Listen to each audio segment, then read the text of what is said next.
Salut tout le monde, j'espère que vous allez bien. Aujourd'hui, on parle de l'entraînement avec des élastiques. Pourquoi j'ai l'idée de parler de ça? C'est que cet automne, là, dans le défi entreprise 42 jours qui s'en vient, on va fournir à chaque participant un élastique comme ça. Puis vous allez voir, c'est vraiment pratique, ces élastiques-là. Dans le fond, il y a plusieurs avantages, puis aujourd'hui, je vous parle des 5 avantages. Donc, premier avantage des élastiques, c'est que c'est super facile à transporter. Dans le fond, si des fois vous vous entraînez dans la maison, des fois vous vous entraînez dehors, des fois vous vous entraînez au parc, c'est facile de mettre ça dans votre sac à dos, dans votre sacoche, peu importe, puis d'avoir un outil supplémentaire pour votre entraînement. Deuxième avantage, c'est que ça me permet d'ajouter de la résistance dans le plan horizontal. Vous allez me dire, Dan, ça mange quoi ça en français?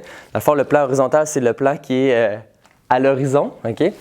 Puis, dans le fond, ça va être vraiment pratique pour des exercices où est-ce que je vais avoir à tirer, des fois à faire tourner, des fois à pousser. Mettons, si je l'accroche, puis là, je veux pousser vers là, mais ça va être tout des bons, ça va toujours être pertinent d'avoir un élastique. Je vous donne un exemple très concret.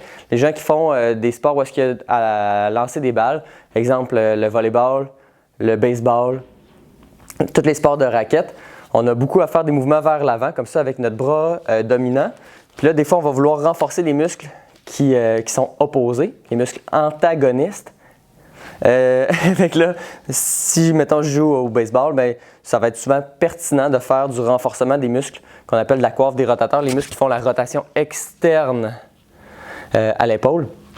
Donc, je vais pouvoir accrocher mon élastique à un bout, puis renforcer ces muscles-là comme ça.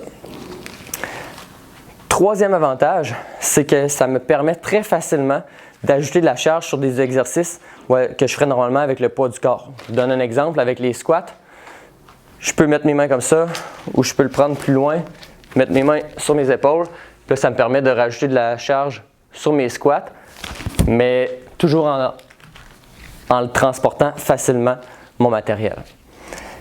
Quatrième avantage, c'est que le risque de blessure est faible, surtout avec les exercices qu'on appelle composés où normalement on mettrait des poids sur nos épaules ou au-dessus de notre tête. Puis des fois, on pourrait les échapper ou on pourrait faire une fausse manœuvre, puis là, ça pourrait nous amener à nous blesser. Ça se peut presque pas avec un élastique. Dans le fond, si à un moment donné, j'ai un problème, en faisant un mouvement, je vais pouvoir juste lâcher mon élastique. Le cinquième avantage, c'est que c'est facile d'ajuster la résistance de l'élastique.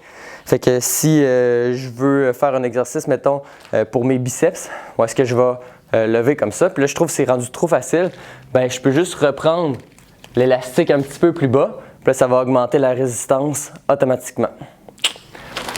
Donc, j'espère que je vous ai convaincu d'essayer l'entraînement avec des élastiques. Comme je vous disais, si vous avez besoin d'un élastique à l'intérieur du défi entreprise 42 jours qui va avoir lieu cet automne, on va en fournir un à chaque participant. Donc, je vous invite à y participer.